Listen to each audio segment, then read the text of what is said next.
इश्क खुदा जब बन जाए, इश्क खुदा जब बन जाए, जीना होता है मुश्किल ये इश्क जहर जब बन जाए, इश्क जहर जब बन जाए, ये इश्क जहर जब बन जाए। वादा करके साथ रहने का मुंह मोड़ गई, वादा करके साथ रहने का मुंह मोड़ गई, मुझे छोड़ गई वो दिल तोड़ गई, मुझे छोड़ गई वो दिल तोड़ गई। दिल शीशे का नहीं था मेरा, उसने तोड़ दिया क्यों, मुझे बीच राह में यूं तन्हा छोड़ दिया क्यों। यादें हमेशा उसे अब मेरी ही तड़पाएगी, मैं जागूंगा रातों में नींद उसे भी ना आएगी।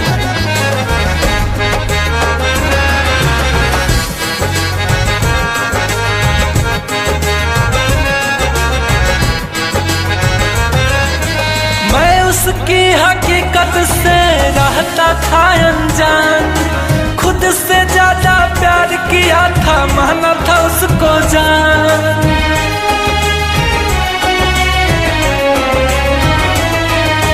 मैं उसकी हकीकत से रहता था अनजान, खुद से ज्यादा प्यार किया था, माना था उसको जान। वो छोड़ के साथ मेरा किस और गई, वो छोड़ के साथ मेरा किस और गई, मुझे छोड़ गई वो दिल तोड़ गई, मुझे छोड़ गई दिल तोड़ गई। संजीवनी ऑडियो वीडियो नए अंदाज में यूपी बिहार में, तो सुनते रहिए सिर्फ संजीवनी ऑडियो वीडियो।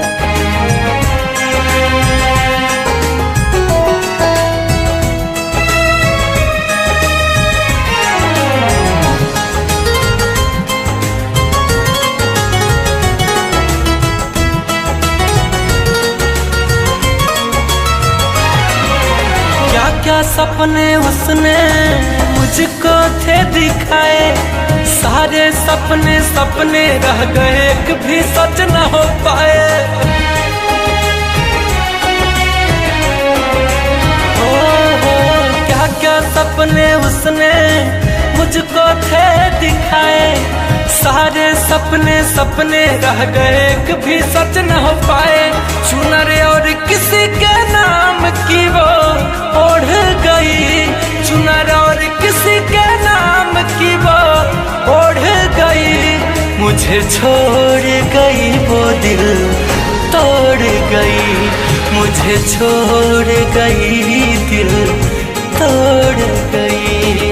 इश्क ही मंदिर, इश्क ही मस्जिद, इश्क खुदा जब बन जाए, इश्क खुदा जब बन जाए, जीना होता है मुश्किल ये इश्क जहर जब बन जाए, इश्क जहर जब बन जाए, ये इश्क जहर जब बन जाए। वादा करके साथ रहने का मुंह मोड़ गई, वादा करके साथ रहने का मुंह मोड़ गई, मुझे छोड़ गई वो दिल तोड़ गई, मुझे छोड़ गई वो दिल तोड़ गई।